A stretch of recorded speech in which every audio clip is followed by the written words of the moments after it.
Sa kauna-unahang pagkakataon, nakuhanan ng video ang isang buhay na colossal squid.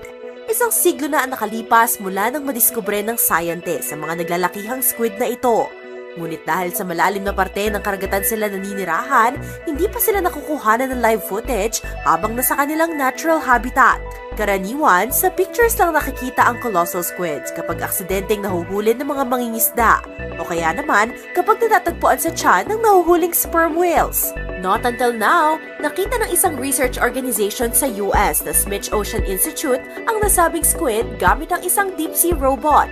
Nadiskubre nila ang isang young colossal squid na lumalangoy sa kailaliman ng South Atlantic at malapit sa South Sandwich Island. Ayon sa organization, hindi nila inaasahang makita ang squid dahil nag-oobserba lamang sila ng ocean activity nung madaanan nila ito. Dahil bata pa lang ang nakita nilang squid, may chance pa itong lumaki ng hanggang 7 meters at bumigat ng 500 kilos.